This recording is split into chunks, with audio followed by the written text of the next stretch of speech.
And in 30 seconds time she said, I want to live like commons people. I want to do whatever commons people do. I want to work with the commons people. I want to work with the commons people like you. Well, what else could I do? I said, I'll see what I can do. Hello and welcome to Commons People, a politics podcast which doesn't have a red briefcase either. And as always, I'm joined by my co-host, Rob. How are you doing, Rob? Yeah, I'm very well, Tom. How are you? I'm good, thank you. Yeah. It's nice to be recording a day early because it means I have Friday off. Yeah, it sounds lovely. I'm looking forward to the weekend as well. Cool. So we're going to go straight into headline quickfire, if that's all right with you. Yeah, go ahead. So our first one from City AM. Khan warns of London brain drain. Yeah, so this is Mayor of London, Sadiq Khan, talking about the housing crisis that's going on all across Britain, but particularly in London. And he's saying that people who are living in London, young people, can't afford to buy houses there, and that means that they're afraid that they may lose the best talent to other cities on the rise, such as Manchester and Bristol, who can maybe provide a little bit more affordable housing for those young students who are coming up the ranks. And I mean, I think people have heard the phrase brain drain already. I mean, I definitely know some people who have already left the UK over stuff to do with Brexit.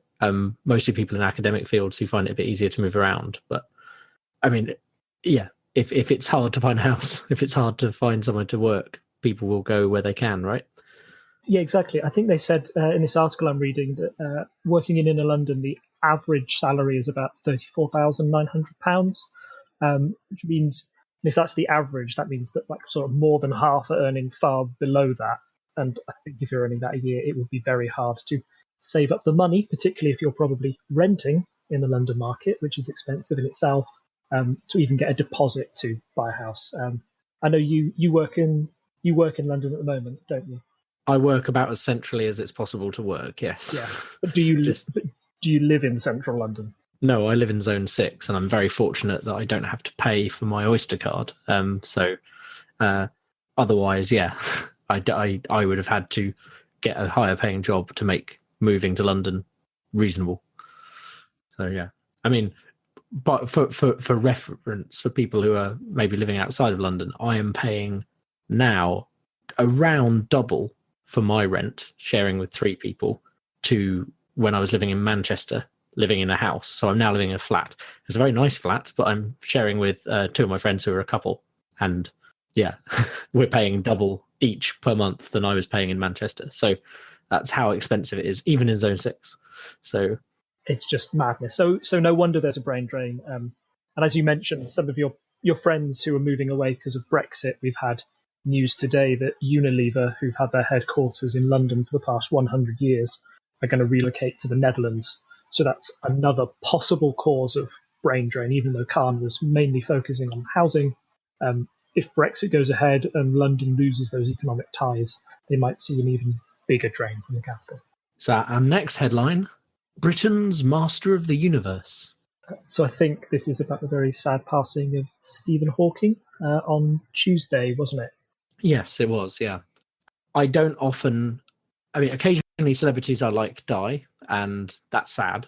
But I feel like, I accept it's sad as long as it's not a massive shock. I normally kind of go, oh, they've had their innings. And to be fair, with Stephen Hawking, he outlived his prognosis by 47 years, which is amazing and impressive. And but as a physicist and someone who grew up, finding him inspiring in a lot of ways, along with other famous scientists, I did feel it in a way that I didn't feel like I've ever felt a celebrity death in, well, maybe not ever, but for a long time. So it was kind of I came into work and people were like, oh, do you feel sad today? And I think a lot of people did. And he touched people, it's not just those of us who studied science. There's a lot of people appreciated what he did for science outreach as well as his achievements, obviously. Oh, certainly. Like, I'm not in science at all, and I wouldn't be able to name you many more scientists, but Stephen Hawking was the man. He's been in loads of sort of pop culture. There were lots of stories that were coming out this week about different TV programs he'd appeared in. He'd appeared in The Simpsons and he appeared in Star Trek. And there was a lovely story about him on set with a warp core and just sort of deadpan going up to it and saying, "I'm working on that." Yeah. The whole crew bursting out laughing. I believe he is the only person to ever cameo as themselves in a Star Trek show, which shows you kind of how important he was, that people thought, I'm sure people will still be talking about his contributions in hundreds of years of time. So yeah, and he appeared on. I don't mean to sound crass when I say this. He appeared on shows like The Simpsons and Futurama, and they wanted him to appear personally to do his lines, even though they could have got a computer to do it. If you get what I mean, like he commanded that respect. People wanted to go and do it, and he wanted to share that love, his sense of humor, and just his love for life with the rest of the world. I think it was really brilliant. Yeah, and one of the questions I did get asked by one of my colleagues was, what's your opinion of him as someone who studied science? And I was like, wondering basically if more of it was media presence than actual research. And I was like, well, he was a fellow of the Royal Society at 32, Lucasian chair of mathematics at Cambridge at 37, and I think frankly that speaks for itself. But some of his, you can actually download his thesis. When Cambridge University put it up online, it crashed their servers because of the unprecedented demand to download someone's thesis. I mean, to be fair, a lot of theses aren't publicly accessible in that way. You normally need at least some kind of university account, but even then, I doubt anyone's ever downloaded mine. So an incredible man. Yeah, definitely. Our next story is Tories break May's vow to ban Russian donors. Okay, so this one's going to be a bit of a longer one, I'm afraid. Maybe should I do the two headlines that are linked? Go ahead. Yeah. So the next headline, also, this is all in a linked story here. May expels 23 diplomats in Russian spy network, which is from The Independent. And then I also put in brackets there some of the other headlines we're getting from some of the other papers. So I think it was, I can't remember which one it was now, but there's Putin's spy game, Cold War 2, which I think was the Mail. Yeah, so this is the news that's been dominating the UK news cycle for about the past 2 weeks, really.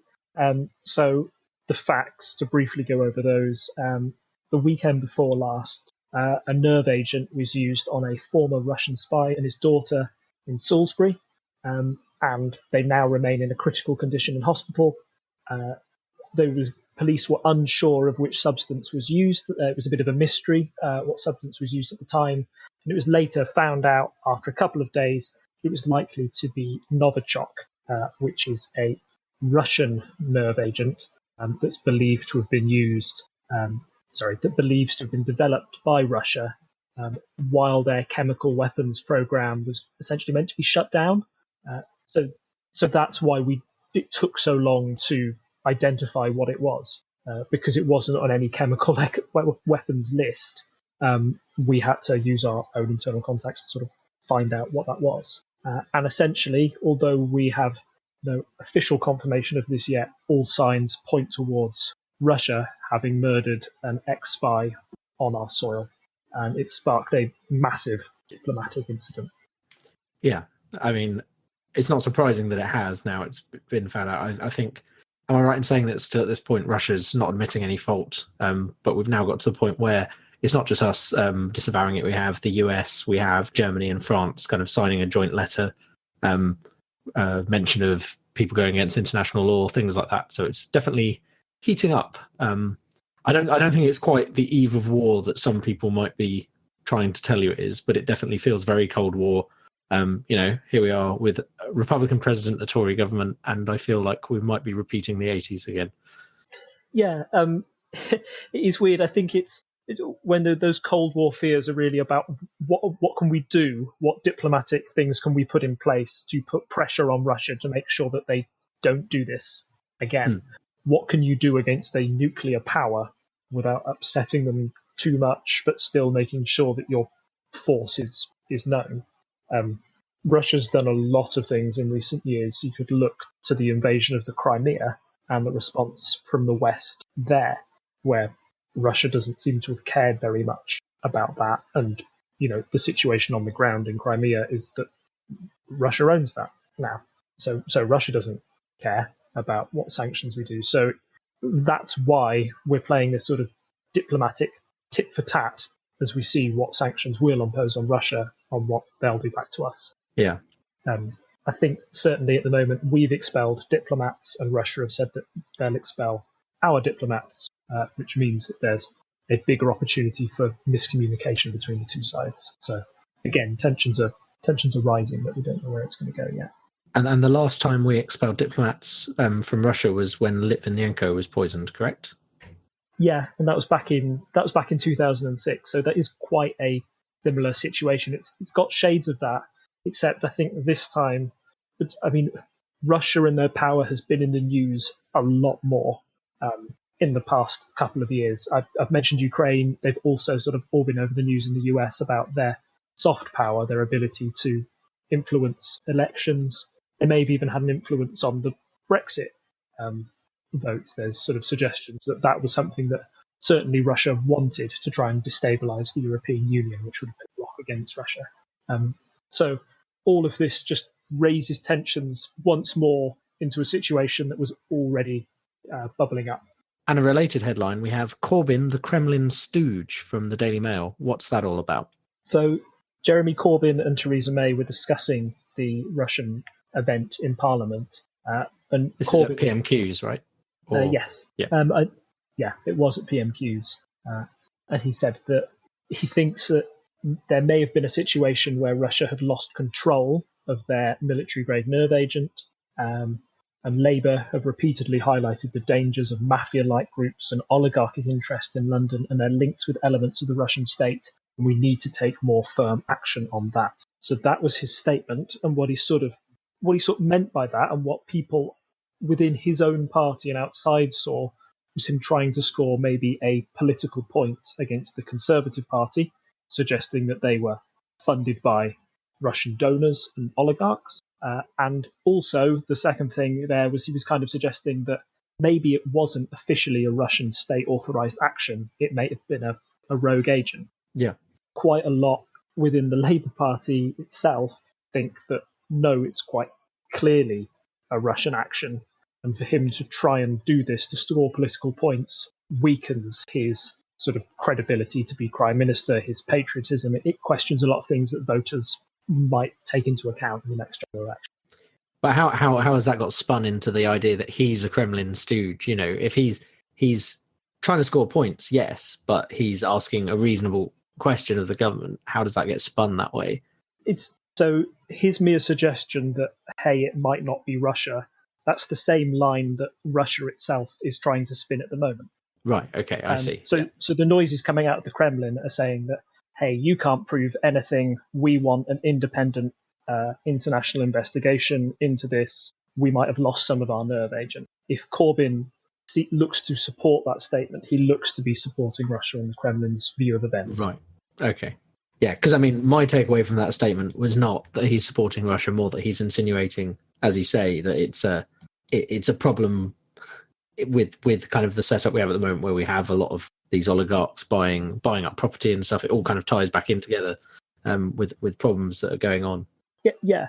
And it's not a unique tactic from Corbyn. Corbyn, like during the Iraq War, which is one of the things that his supporters really love about him, that he stood up against the Iraq War, is that Corbyn said we should have never have gone to war. Independent international inquiry and time to reflect on their events and think sensibly and rationally about these things before we went into war. So that's his approach to international politics, is quite calm and restrained and waiting till we get all the facts. However, in this situation, a lot of people say that would actually be playing into Russia's hands, and the longer that we stall on this issue, the more it gives Russia power. So really, we should be uniting as a parliament in a country to be strong against the Russian government, rather than weakening to what the Russian story is.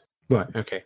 I think I get now what was happening, because the problem is when you see these kind of headlines that are suddenly attacking, and you've read like that one quote, it's not clear necessarily. I think it's probably a good thing to pick up on, because it seems like all of the right-wing papers are just like somehow trying to imply he's a communist again.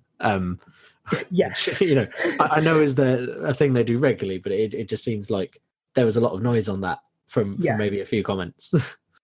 It feeds into that, and I think to my response to that would be, you've always got to look at the other side. You know what the Daily Mail's stance is. You know it's probably not going to agree with what Jeremy Corbyn says. However, people within his own party and his own shadow defence secretary, Niall Griffin, has come out since Corbyn made that statement and said that it was quite clear that due to the nature of the chemical weapons used, it had been the act of an aggressor, and essentially implying that the Russian state was that aggressor. I know a lot of Labour MPs have also come out and signed a document saying, we think it was definitely Russia. We don't want you to think that we agree with our leader on this point. So if you've got it coming from both sides, it gives more credence, or some credence to the opinion that I think Kremlin stooge is quite harsh. I think it's hyperbolic. I think it's the Daily Mail the Daily Mail has typically crossed that line where they're trying to paint Corbyn in a certain light. But it certainly didn't look good for Jeremy Corbyn. I know that a recent poll today where they asked voters, who do you think has a better handle on the Russia situation, Theresa May or Jeremy Corbyn?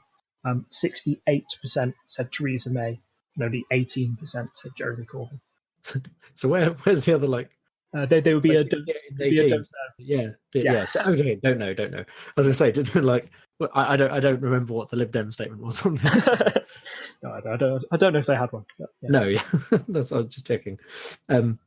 Checking I hadn't missed that anyway. Right, and our final headline, which once again brings us into our main story for the week.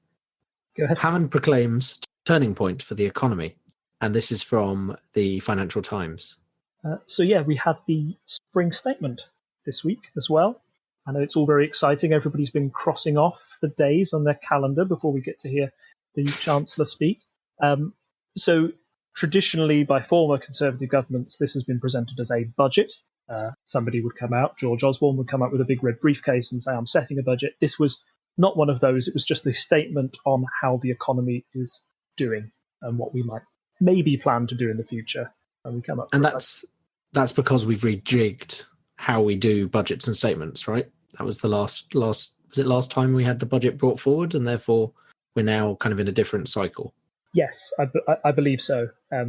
We kept having emergency budgets when we had a very bad economy, and we kept having to rejig things every couple of months to keep the economy going. Now things have calmed down, as the headline suggests, turning of a corner, a turning point for the economy, and things seem to have stabilised. Yeah, and I mean, I actually had the opportunity to watch most of this, and I got the impression. So I saw most of Hammond's speech during my lunch break, and then I saw some of the Shadow Chancellor John McDonnell's response. And I mean, there's always a lot of bluster in Parliament, back and forth, people booing and stuff like that. The Speaker has to get up and shush everyone, but I feel like there's not really much to it. Really, it's not because it's not a budget. It feels like there's a lot less going on. It's kind of just here's some facts. And then there was a few things, but then I suppose it's more talking about what he didn't do.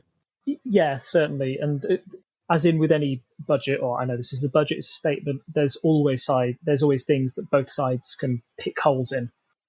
You can make anything you want out of facts, really, to help support your own arguments. So should we go through some of these points one by one? Big headline here, I suppose. Growth revised up from 1.4 to 1.5. Is that percent? Yes. Yes. So I know 0.1% doesn't sound all that much, and it certainly wasn't as big as some people were thinking before the statement was going to be announced. But it at least showed that Theresa May's party have got the economy back on track. The economy is continuing to grow and defy predictions that the economy would suffer as a result of the Brexit and will continue to sort of stagnate.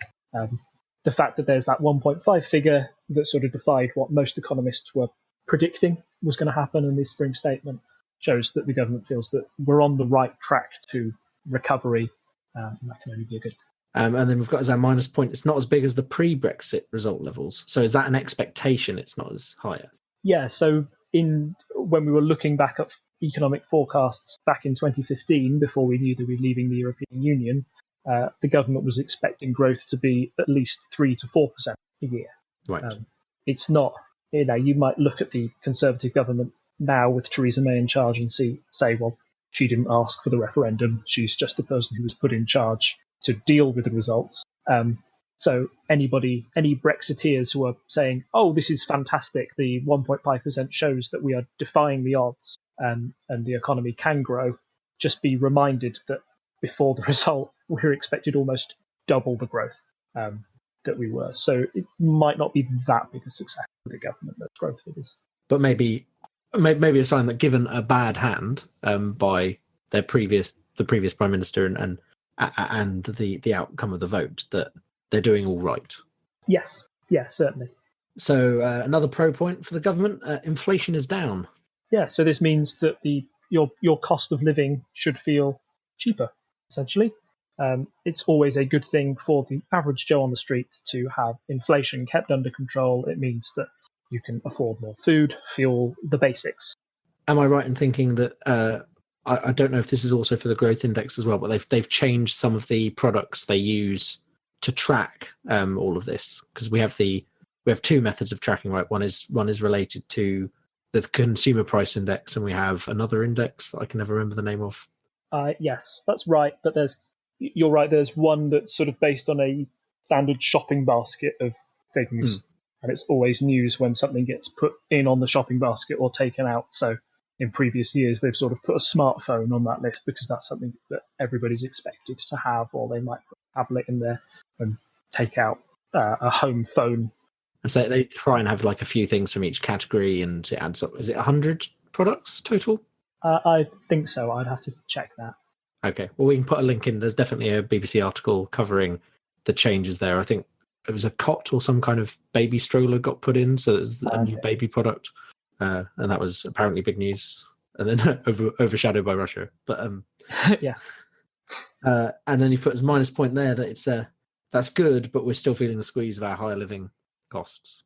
Yeah, so I think they can say inflation's down as much as possible, but I think if you're looking at the economy over a very long, people have experienced their wages being able to bring less and less home. And I know certainly for me, somebody who drives to work every day, the cost of petrol is still high, and that's a big chunk of my income coming out. So it's good that inflation is on the way down, but it might not be such a significant change that people will feel it anytime soon. And there's also been, in general, people's salaries have not been rising alongside inflation for the last few years because of all the knock-on effects of the recession and so on. Yeah, certainly. I think that links in with another good point on the budget, that they say that wages are starting to rise faster than they have over any other period in recent years. But they're not quite raising it fast enough. We've had that historically, like you've mentioned, low level of wages. Particularly if you work in somewhere like the public sector, where there have been freezes on pay. I know that there's been a freeze on teacher pay. The NHS had to strike in order to try and get more pay themselves. That's one reason why universities are striking, because there's a freeze and changes to their pension plans. So there are definitely certain sections of the economy and society that are feeling the squeeze more than others. So next pro point for the government, borrowing is down. Yeah, this is one of the big points. If you were following David Cameron or George Osborne on Twitter, you might have seen them on one day suddenly say, fantastic, our job with the economy has been achieved. What happened is that we able to reduce borrowing, and finally the amount of taxes, the amount of money that we're getting in taxes is more than the government is spending overall. So there's no longer a deficit on an annual basis, which means we're now paying off our debt. Yes. Yeah. On top of that, borrowing is down. So that's a big sort of thumbs up. That was the Conservative plan when they got in 2010. And there was a note that they found in the Labour Chancellor's desk drawer that said, all the money's gone. Yep. Their point was to go, right, we've got to get spending under control so we can start building the economy back. So for Conservatives, and if you're a Conservative supporter, that's a massive achievement to finally get to a point where you are effectively making money, or at least being able to pay back your debt in some way. And that's why that's linked to borrowing being down. We have to borrow less because we're now able to pay off more of our debt. So the flip side here is, I mean, I've seen some headlines being like, oh, it's the end of austerity. And the thing with austerity is we've had, that means we've been cutting back on spending, public spending in general, in order to achieve this.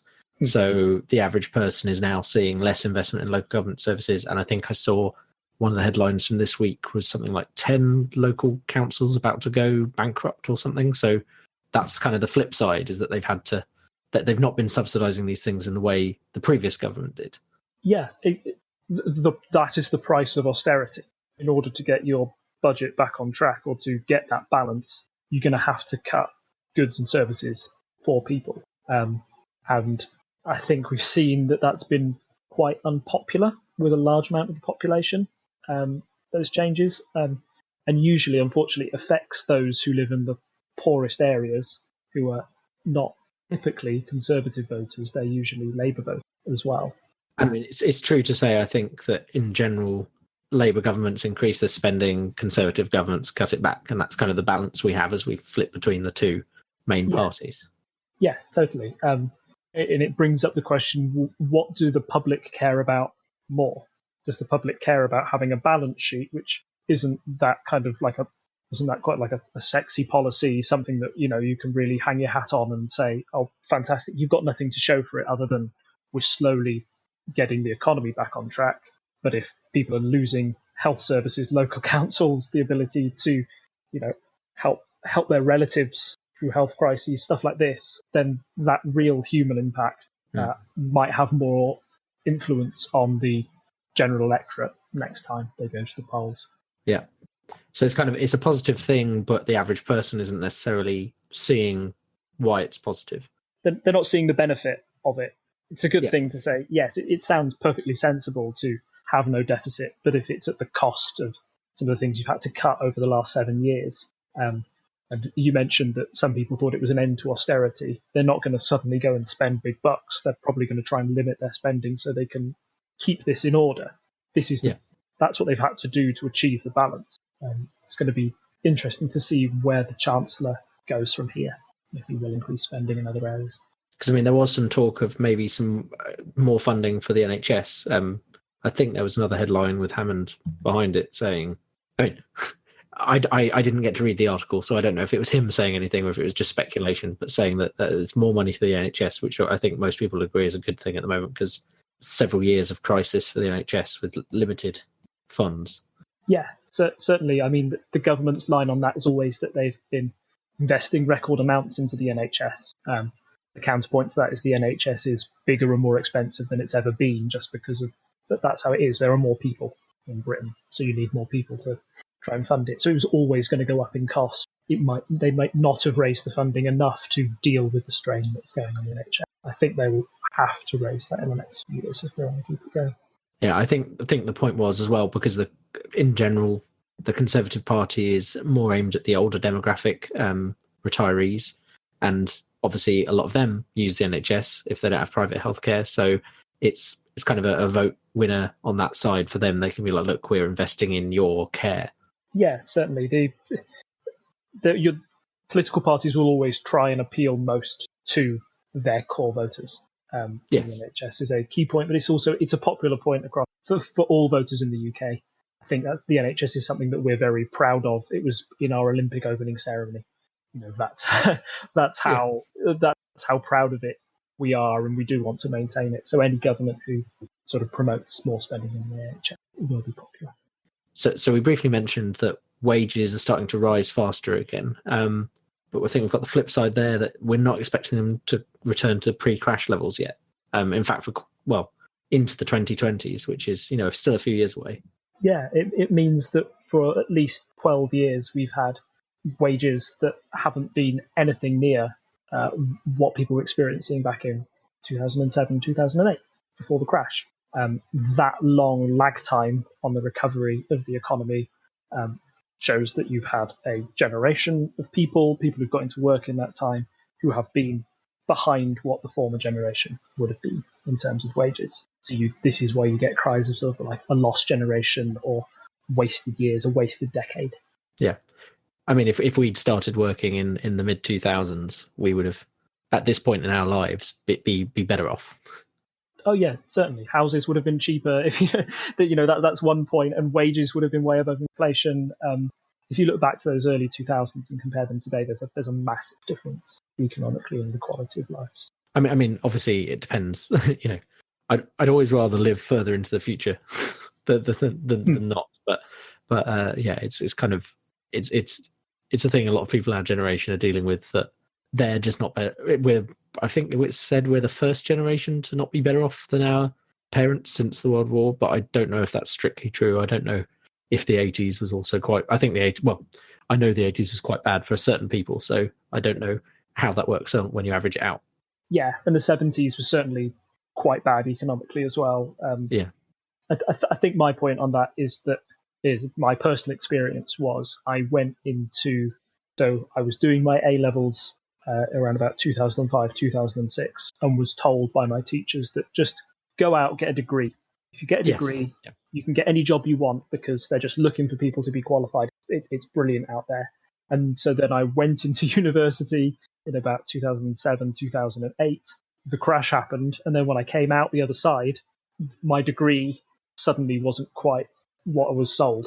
I had to really scrap around and look for jobs that I could get. You were thrust out into an economy that I wasn't prepared for when I was learning in 2004. So there's that generational difference. There's a big change there, and how you deal with it and then prepare for it. It's interesting, I think, as well, because as you say, it happened in 2007, 2008. I was at uni. It wasn't the only reason I did want to go and study for a PhD, but it was also kind of a deciding factor. I remember having that conversation, being like, it would be nice to still be a student for 4 years and hopefully come out the other side where there's more jobs, and technically I'll also be better qualified. Yeah. And I mean, that gamble worked for me. I don't know if other people were going in with that same decision at the time. But, it affects how people think. Yeah, it was scary going out into the world in 2010 when I completed my degree and thinking, are there going to be jobs out there for me to have? Am I coming out into a right market? I did okay for myself. I'm happy with what I did, but I know for a lot of people, a lot of my friends, that they struggle to get a job that used their degree. You can't choose when you're born. You're just a victim of. There's also the EU divorce bill to kind of factor into our predictions and calculations going forward from this point. Yeah, just a little point about that is that it was revealed that we'd be paying off the big figure that we've got for our EU divorce bill, which I think is around £50 billion. That's the amount that we're paying to leave the EU to pay off our remaining debts that we've got with them, and that we'll be paying it off until 2064. But the majority of that, sort of like a big chunk of it, the first 18 billion will be paid off in the first 4 years, which shows that the bill has kind of like a very long tail and certainly a very long economic consequence to it. And it's also a figure that nobody on the Leave side of the argument in the Brexit debate really argued that we'd be paying or say that we might have to pay. So to see all the very real impact of it now, it will be very interesting to see how the government factors that in with the rest of their calculations for the economy for the next 50 years plus. And it's just a number check I did there. That's 50 billion divided by 350 million is 142.9. So that's how many red buses, double-decker buses you can get for that money. Brilliant. I think that should be an official scale. The 300 million bus scale, everything should be ranked in the number of buses you can afford. We're going to go off and talk about something we probably know a bit less about now. Over to the United States for discussion of the Tillerson firing by Donald Trump. Yeah, so Rex Tillerson was Donald Trump's Secretary of State. Before that, he was the CEO of ExxonMobil, I think, the oil company. He was a little bit controversial when he was appointed Secretary of State. He'd had no previous political experience. But him and Donald Trump from the start didn't get on very well. And I think over the past year, that's why it's built up to a point where he's ended up leaving Donald Trump's employment. He's not the first one to leave in recent weeks. We've had one of his economic advisors leave because Trump has enforced steel tariffs. We've also had his communication secretary, Hope Hicks, resign. But Rex is certainly the most high profile and most high ranking to leave. As pointed out on Reddit, that he lasted 40.5 mooches, a mooch being the unit that Scaramucci was in his post for. And people have decided that this should be renamed the Tillawatt so that we can shout 1.21 kilowatts. Great Scott! If someone lasts, about a year and a half. So, in fact, I think someone came up with a whole scale based on the various people do. Yeah, a whole scale based on all the various different versions of the mooch that people have used. Just yes, please. The 1.2 kilowatts are just yes, incredible. So yeah, one of the I've written down a couple of points where they disagreed and why probably it led to them having to break up, as it were. So there was some key policy issues where they differed. So you've got the Iran deal. Trump, all the way through his campaign, had said this deal that Obama had signed was awful with Iran. It was a bad deal for the USA. First thing he was going to do when he was in government was actually rip it up and renegotiate it. Rex Tillerson took a much more pragmatic view and said that they should keep it until we had a better deal to offer them. One of the requirements of the Iran deal that the former Congress had put on President Obama is every couple of months, Obama had to come out and say, I still agree with this deal, we should still go ahead with it. And Congress would vote on it. And the reason they did that was to try and embarrass Obama, get it mentioned in the news again, make sure people were reminded that Obama was responsible for this deal, because it was a Republican Congress that was in charge at the time. However, now they had Donald Trump in charge, it got a little bit embarrassing for them. Yep. Because Donald Trump didn't like this deal, but also the Republican Congress now really wanted to keep the deal because they knew they had nothing else to offer Iran. And if the deal broke down, then Iran might have a way of going back to their nuclear weapons program. So to be clear, that the Iran deal is basically an agreement that they won't start a nuclear weapon program, but in response, the US gives them some trade benefits, or was it just reduction of previous sanctions? I think it was a reduction of previous sanctions that had been put in place. But yeah, so now that Trump was having to come out and say this is fine, that made Trump quite angry, particularly when it had been a campaign point. So if you've got a Secretary of State who likes it and Trump who disagrees, and Trump's kind of being reminded about this point every couple of months, it's going to lead to a breakdown in relations. The other point I got was that you've got the Paris Accord on climate change. Rex supported that as a businessman who thought it was sensible for long-term economic growth. Donald Trump was against it. He's a bit of a climate skeptic, as we know. I find that interesting because Rex was previously at Exxon, right? Yeah. He's not necessarily the person you'd assume would be for it. So it's kind of, it shows, yeah. Sometimes people make these decisions with business decisions, but but that's not what would have jumped to mind when I first heard Rex Tillerson was coming in. Yeah, no, I think they're both very different characters. Trump is the big brash businessman. Tillerson is more of the softly spoken, very pragmatic businessman. That's how he rose to the top government department. So yeah, they disagreed on that.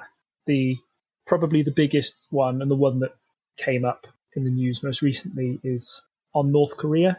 Yeah, that's one. Well, my impression of this, right, was that one day it was like the US are going to have peace talks with North Korea because Trump says so, and then maybe like the day later, people are like, oh, maybe it's not quite so clear because Trump just says stuff, right?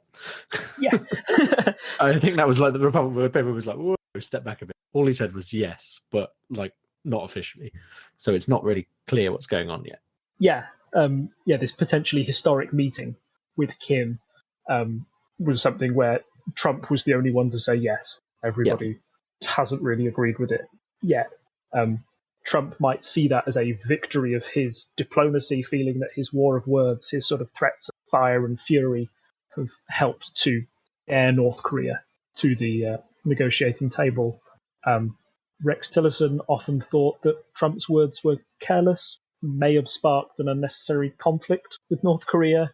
And also, there's a lot of people who think that having North Korea with the USA actually is more of a victory for North Korea than America. It means that you're putting North Korea on a par with the USA if they're treated as equals, and that would be a massive coup for Kim. Yeah, the wiseness of Donald Trump's foreign policy there is put into question, and I think if you've got a president who is constantly undermining your decisions and your point of view as Secretary of State, it's going to lead to a breakdown in the relationship. Yeah, and how have they both kind of responded after? Well, I mean, how did Tillerson's last speech kind of go as he left the post? It was weird. It was very very strange, very cold. I think one of the biggest points is that he didn't thank Trump at all.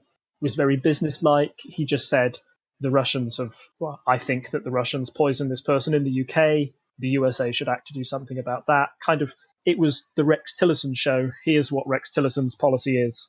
I'm not going to be able to enact it now. I liked being in public service. He felt that it was rewarding, but didn't thank Donald Trump for giving him that opportunity, and he left. Yeah, so no love lost then. No, certainly not between the two. I think the weirdest thing about the whole situation was that. So do you know that he fired him by a tweet? I mean, it doesn't surprise me. I think I had heard that, but that could have been anything Trump had done this week. Yeah.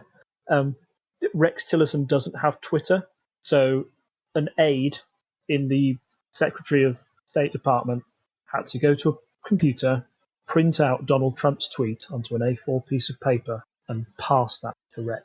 I can't think of a more embarrassing way to receive your sort of notice that you're getting fired than a printed out tweet from the President of the United States. And now our new regular feature, Political Would You Rather? So, Rob, are you going to explain this new feature to me? So everybody's probably played a game of Would You Rather with your friends, just putting up random situations and saying, would you rather have fingers for tongues or a tongue as a finger, something stupid like that. And of course, the famous Reddit question, would you rather fight 100 duck-sized horses or one horse-sized duck? Yeah, I believe President Obama asked that at one point as well, on Between Two Ferns. Oh, on Between Two Ferns, okay. I'll try and find that link for the show.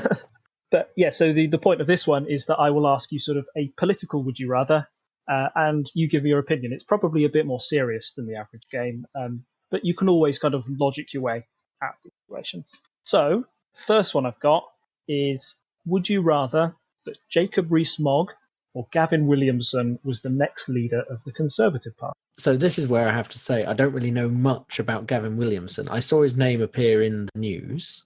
He has a CBE, apparently. Yeah. Do you want me to fill you in on Gavin? He's a fascinating character. Oh, he's a fireplace salesman from Stoke. Okay, yeah, you're gonna have to film. Yeah, okay. So these two are probably like Jacob and Gavin are probably the most realistic figures at the moment to be next leader of the Conservative Party. Gavin used to be chief whip of the Conservative, so it's his job to tell MPs what to do. He owns a pet tarantula called Kronos that he used to keep on his desk when he was chief whip, and he used it to intimidate MPs to see which way they would vote in the Commons. He said that he wasn't fan of a carrot, but a stick-shaped carrot works quite well. So he's quite an intimidating figure, and he's certainly on the Theresa May side of the party. So yeah, at the moment he was chief whip until the Secretary of State of Defence position came up, and it's very rare that a whip gets promoted to that point. But essentially, what people assumed happened was that Theresa May had a conversation with her whip saying, "Who do you think I should appoint the Secretary of State?" And he said, "Well, I'm quite good," and he got himself the position. So that's a little history of Gavin. I think for Jacob, you know a little about him. You've probably seen enough of him. I think I know enough to make an opinion now that I have some information about Gavin. Yeah.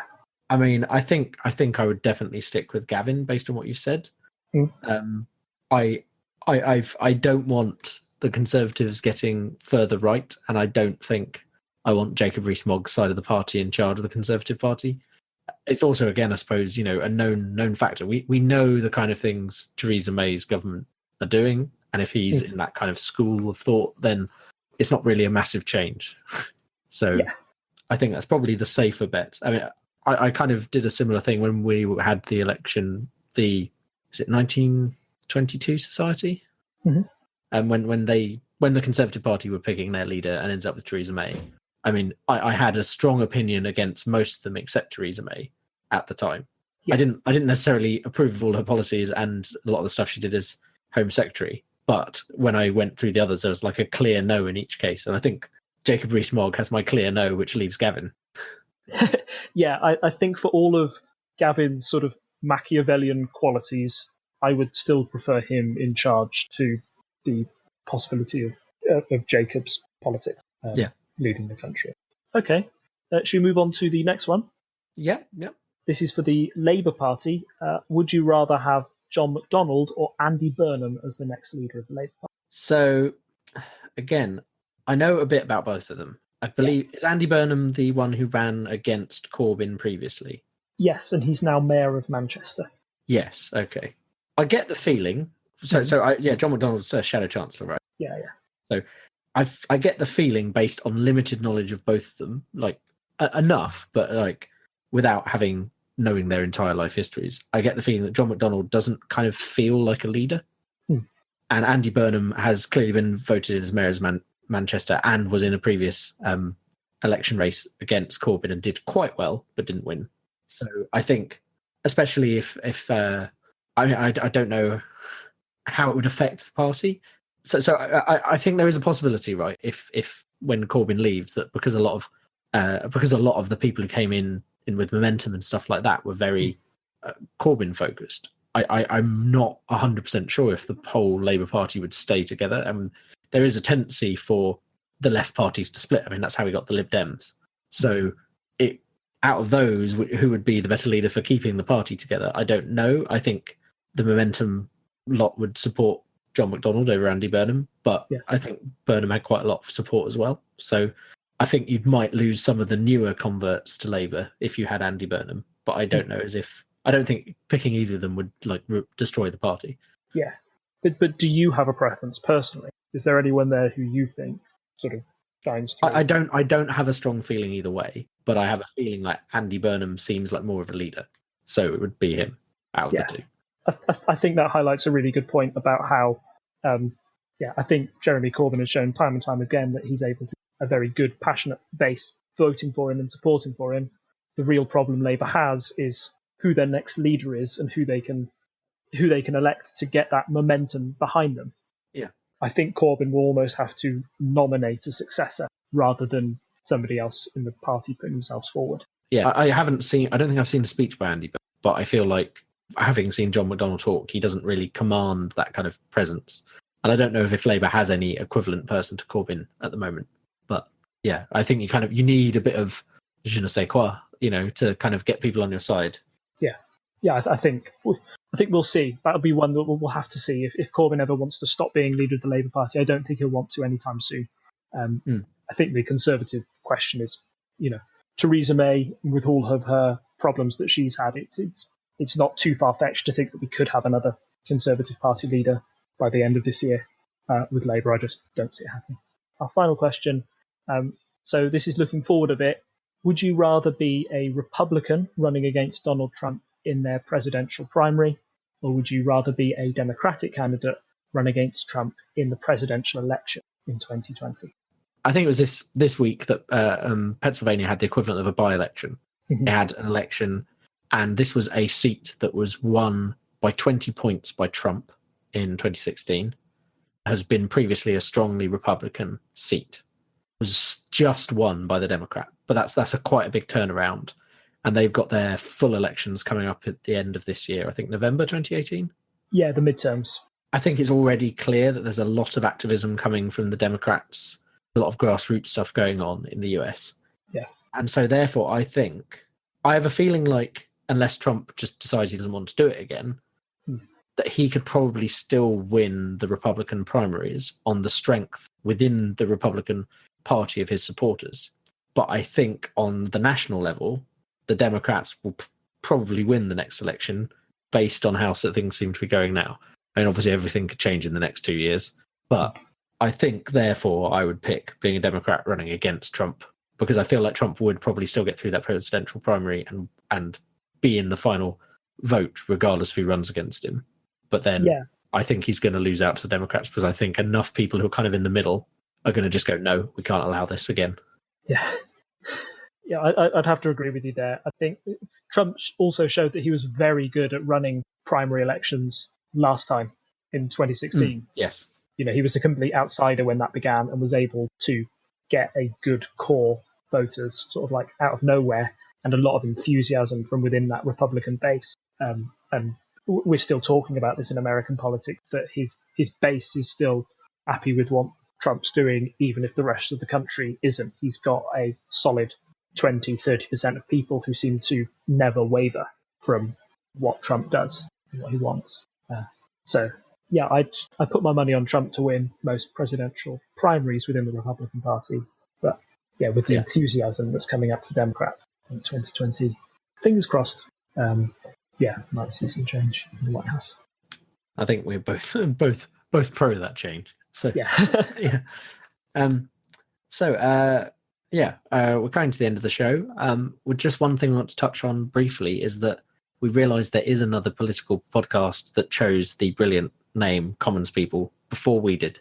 So we're thinking of changing the name. We've put out a call for name suggestions. You might have noticed we don't have a Twitter account yet. That's because once I realised this around the time of last recording, I decided it would be better to ask everyone and do a rebrand before I went and got a Twitter account, because most of the other things you can change the links for, change the names quite easily. So, so Commons People, quite a fun pun. I kind of don't want to lose the pulp logo, but I'll have to have a think. Let's have a look at what we had. Let's have a look at the responses we had from some of our listeners. So we had a suggestion from Jenny, who I think is one of your friends, of Polo Twits, which has quite a nice ring to it. No, I am a twit as well, so it does help with that. Yeah, I quite like it. It's quite a good play on words. I feel like I don't have the Photoshop chops to make us look like Roald Dahl's The Twits for the purposes of the logo, so that might be my only reason not to do that. We also had Sam suggesting a pun on PMQs. It's like pod ministers questions, and then immediately shot down his own idea. I think you suggested something similar that we also decided was a bad idea. You suggested TMQs for just for Tom's questions. It's because I suppose I do a bit more of the asking of the questions. I think full of hot air. I don't think that's. I think I can't think of a good pun on PMQs at the moment, so I think we'll have to leave that. Pole position, quite like that one. It's good. A mixture of a sports pun and a politics pun. It's F1, right? Where that's important. Yeah, exactly. I'm happy to make this podcast half about the F1 season that's about to kick off as well, but I know you might not do. Yeah, I'm not particularly into sport in general, I'm afraid, so it might not be for me. And I think the one we're settling on is unparliamentary language, and we'll put a link in the show notes to the UK Parliament website link on unparliamentary language, which basically is when someone breaks the official rules of politeness in the House of Commons. It's quite a brilliant list here of words which the Speaker has taken objection to. Coward, git, gutter snipe, hooligan, rat, swine, stool pigeon, and traitor. Can you call me a stool pigeon in the next episode? I mean, I don't know what it means, but I want to be called. I think that's quite a good name. It's interesting. There is another podcast that incorporates it in their name, but it's not their full name. And I don't think they're talking about politics directly. They're just kind of chatting about stuff. Are they an Irish podcast, I believe? I think so. I at least did my due diligence this time and Googled the name I suggested before I put it forward. So. But theirs is not quite the same. And I think we're fair fair in saying will be distinct as opposed to having exactly the same name as. Obviously, if someone comes up with a way better name before the next episode goes out, then we will switch to that. So answers on a postcard, or more accurately, on the comments section of our website, on the Reddit, which is r/commons people. Might have to make another Reddit, actually. That's a good point. And you can also find us on patreon.com/TTSS for Tinker Tailor Soldier Sponge, which is the overarching website I run all these podcasts off. And you can sign up there as a parliamentarian to support us. And if you back us at the $5 and above level, you get to come and listen to us talk every other week on a Friday evening on our Discord server. So that's there as an option for you, or you can just throw us $1 if you're happy that we exist and that the podcast is happening. So that's always good. And yeah, come and join the conversation. And it's goodbye from me. Goodbye from him. Bye. Bye. Bye.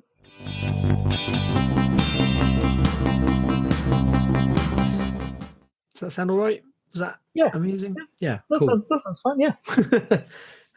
The Tillerson firing by David Trump. David Trump? David. Donald Trump.